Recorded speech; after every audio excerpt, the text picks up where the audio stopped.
كاس من هذا المشروب يوميا قبل النوم راح يزيد وزنك بجنون، يعالج نحفة شديدة، يسمن الوجه والجسم، ينفخ الخدود ويوردها. ومن أول أسبوع راح تبدو تلاحظوا الفرق. هذا المشروب بزاف بنين وفيه سعرات حرارية عالية وبروتين ممتاز جدا للكبار والصغار، حتى الرجال والرياضيين والمرضعات تقدروا ديروا في رمضان إن شاء الله.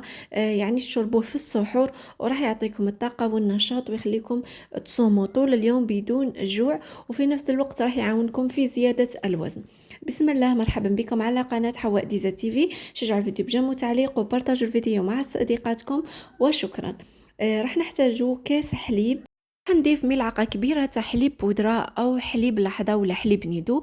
هو ممتاز يعني لنفخ الخدود، لتسمين الوجه، تسمين الجسم، لأنه فيه سعرات حرارية عالية وفيه فيتامينات. وحتى كديروه يعني تحسوا أنه يبيض البشرة ويصفيها. إذا توفر حليب بودرة من الأفضل، إذا ما توفر تقدروا تستغنوا عليه. راح نزيدوا 5 حبات من التمر. أنا هنا زدت 7 حبات لكن لا أنصح لأنه يجي بزاف حلو، فمن الأفضل ديروا 5 حبات من التمر، يعني يكفي بعدد فردي. كما على بالكم أيضا التمر يعالج الأنيميا ويسمن ويعالج النحافة الشديدة، فتقدروا تعطوه حتى لأولادكم الصغار إذا كان عندهم يعني دوخة أو تعب أو أنيميا. جربوا لهم هذا المشروب. راح نزيدوا ملعقة من الشوفان. الأفضل تحمصوه في مقلاة ناشفة أو طاجين حتى ما يأثر على القولون أو ما يضر القولون. وراح نضيفوا أيضا سيريلاك الأطفال أو فرينة الأطفال ولا بلادينا.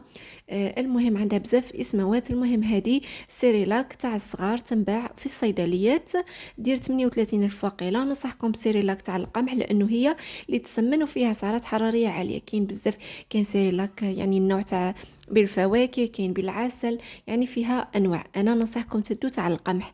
راح تزيدوا ملعقتين. اذا ما توفر تقدري تعوضيها بالروينه تاع القمح ولا الزميطه تاع القمح اللي سبق وشاركتها معكم بزاف.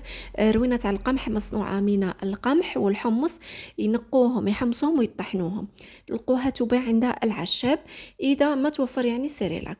راح تزيدوا ملعقه كبيره تاع زبده فول السوداني ممتازه جدا لزياده الوزن. تقدروا تصنعوها في المنزل، سبق وشاركتها معكم، ولا تشروها كعلبه من السوبرات عادي دير 25 ألف 30 ألف هكذا. وفقط هذه هي المكونات. راح تطحنوهم كلهم مع بعض.